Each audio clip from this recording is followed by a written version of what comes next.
You're such an asshole. AssholeConsulting.com. Hey, Cappy, I need your advice again. I need to get a car because of my job, either a used one or leasing new. A used one is cheaper, but I risk it breaking down. You didn't listen to 2 podcasts ago. This is why you should listen to the podcast, kiddies. You should listen to the old Clary podcast because he wouldn't be charged. He'd say, I know what Aaron would recommend. But I risk it breaking down and fixing it might make it more expensive than leasing. My father recommends I lease the cheapest new car for 3 years, which would be less prone to breaking down, but costing me more over time, $5,000 over 3 years. What should I do? Let me know your prices and if you need more information. Best, Andrew. I say, well, how far can you go, like with the help of your dad, how far can you look for cars? Like, what is the radius? When you go online and you look for cars, you click the radius. Can you click 500, nationwide, 50? It depends. If you're a guy living in Chicago and you ain't got a car, and know your buddy's got a car, you got to take the bus or the L or something to get there, right? So I want to know, what's your range?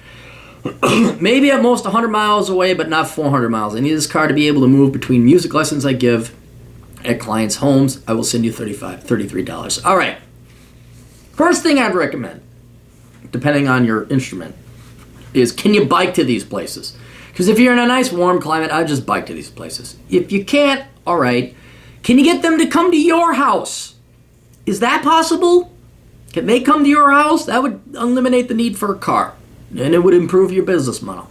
But if not, then I guess, maybe the library has a place that you could practice for free. You say, meet me at the library, someplace like that. But if you need to get a car, you do not get new cars. You don't. That's going to be the number one rule of Cappy Finance. I think I wrote it in Poor Richard's Retirement. It's definitely in Bachelor Pad Economics, which you should go get and read if you haven't. There's an entire section on cars there. You don't get new cars. And the reasons are multifold. They cost a shit ton to fucking insure. Because if you go lease a new car, guess what you got to do? You got to make a monthly payment, not only the lease, but you got to pay insurance. They are not really that much more reliable than a perfectly good used car. We'll get to that later. What else? Oh, they cost more just in general. If you don't get new cars, you will save up enough money to retire.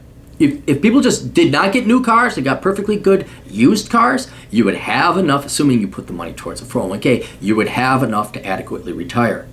Right? And the final reason, this makes me question your father, is used cars gives you not the chore, but the opportunity to learn to become a good mechanic. It is a blessing. It is a gift. It is an honor to learn how to become a real man and fix your fucking car. So, how should you get a car? If you could get 100 miles away, that should hopefully be enough, because I just went and got myself a new car a week and a half ago.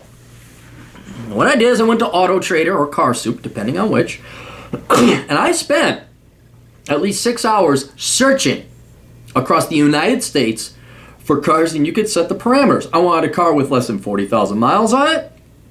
I wanted a car that was less than 15 years old.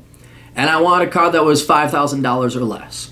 And if you set your range large enough, you will find cars that have very low mileage. They're not going to break down. They're within driving range for you to go and check out. Drive it to a mechanic, have that person take a look at it. It's a day trip. You're going to have to do it. It's a day trip. You have to drive out the 100 miles, 200 miles, maybe even 300 miles. Have the mechanic look at it, say, I want to take this to a mechanic. Or if your dad or you are apt at mechanics, you can look at it, drive it around. Or if you want to risk it. Most cars today, unless it's a true lemon, they have problems that can be easily fixed. I bought a truck for $4,000, only had 40,000 miles on it. Had fuel injector problems. I have a good mechanic. The dealership couldn't figure it out. My mechanic could. And so for an extra $800, so $4,800, I got myself basically a brand new truck.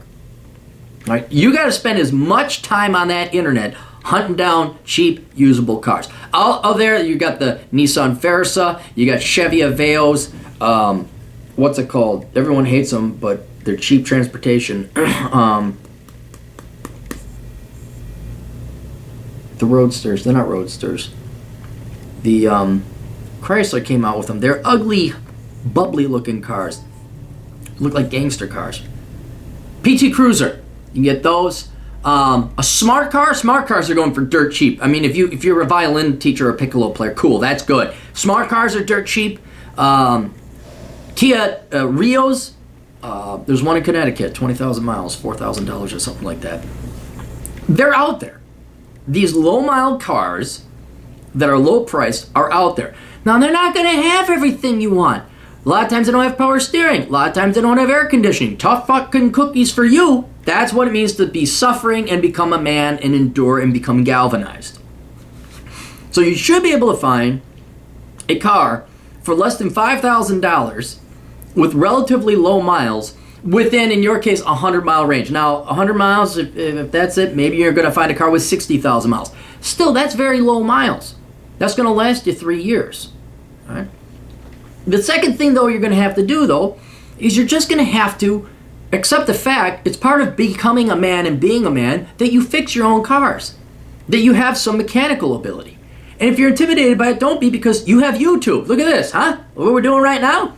There are guys just like me, except they're not assholes, they're mechanics, and they will teach you to the type of car. Like, oh, here's how you replace the brake pads on a 2007 Toyota Camry. They have it out there. So if you're willing to drop some money on some tools, maybe you and your dad can make this a hobby, learn to fix the car, learn to do the basic maintenance and repair.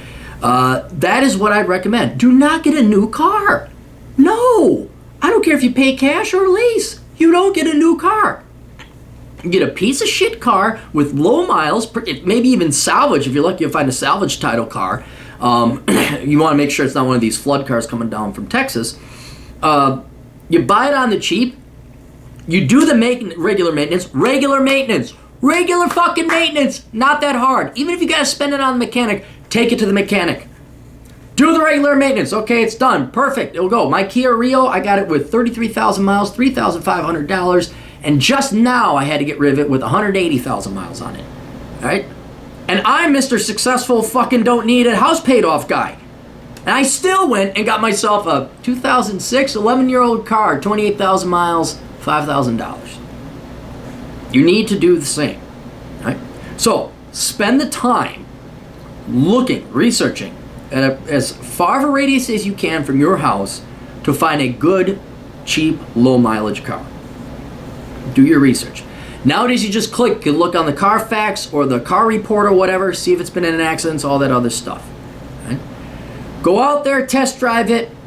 You feel good, cool, make sure you got a mechanic back home. But then the very, very same day you're bringing back that car, you're going to stop at Homey Depot and you're going to grab a bunch of car tools. And you get ratchet set, you're going to get everything. Well, not everything, but you're going to get enough that you can work on it. And then take it, first thing you do, take it to a mechanic, make sure it works, and anything else, make sure the scheduled maintenance has been done on it. And then you're going to have yourself a good car.